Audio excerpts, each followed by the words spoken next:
वडोदरा में भारतीय जनता पार्टी के 69 नवनिर्वाचित प्रतिनिधियों की एक विशेष बैठक का आयोजन हुआ, जिसमें नवनिर्वाचित प्रतिनिधियों के साथ संगठन को मजबूत करने और जनहित के मुद्दे पर विशेष चर्चा की गई।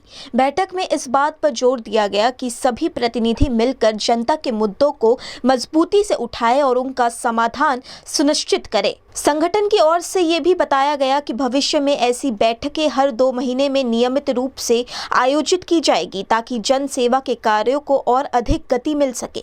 इस दौरान जन कल्याण से जुड़े कार्यों को तेजी से आगे बढ़ाने के लिए कई अहम सुझाव भी दिए गए। इस बैठक की अध्यक्षता डॉक्टर जयप्रकाश सोनी ने की, जिन्होंने सभी प्रतिनिधियों से संगठन के साथ बेहतर तालमेल बनाकर काम करने की अपील की। वडोदरा महानगरपालिकाना चूंटणी पछीनी काउंसिलरश्री जे नवनियुक्त थया छे 69 અને સંગઠનના હોદ્દેદારોની આજે એક સંયુક્ત બેઠક બોલાવવામાં આવી હતી।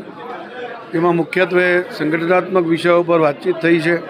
આગામી દિવસોમાં નગરજનોની આકાંક્ષા અને અપેક્ષા ઉપર નવા ચૂંટાયેલા પ્રતિનિધિઓ ખરા ઉતરે એનું માર્ગદર્શન આપવામાં આવ્યું છે અને મહાનગરપાલિકામાં જ્યારે આગામી સમયમાં તેઓશ્રી કામ કરવા માટેનું પદાર્પણ કરવાના છે તો એ બાબતની વાતચીત એમની સાથે કરવામાં આવી છે। સંયુક્ત સંવાદ હતો।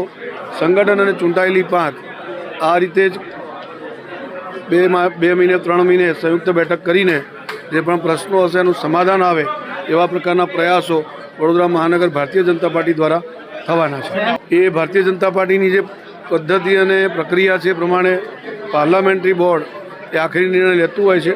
શરૂઆતમાં સેન્સની પ્રક્રિયા થશે, ત્યારબાદ પાર્લામેન્ટરી બોર્ડ બેસશે, એની વચ્ચે સંકલન પણ થશે, ત્યારબાદ પાર્લામેન્ટરી બોર્ડ એકવાર મહોર મારશે, ત્યારબાદ શહેરને નવા મેયર વગેરે હોદ્દેદારો મળશે। ના, પ્રધાનમંત્રીશ્રી જે આવી રહ્યા છે માનનીય નરેન્દ્રભાઈ એક સરદાર ધામનું લોકાર્પણ માટે આવી રહ્યા છે અને હજુ સુધી ભારતીય જનતા પાર્ટીના કોઈ કાર્યક્રમ છે એવી કોઈ સૂચના નથી, પરંતુ કોઈ સૂચના આવશે જરૂરથી જણાવવામાં આવશે।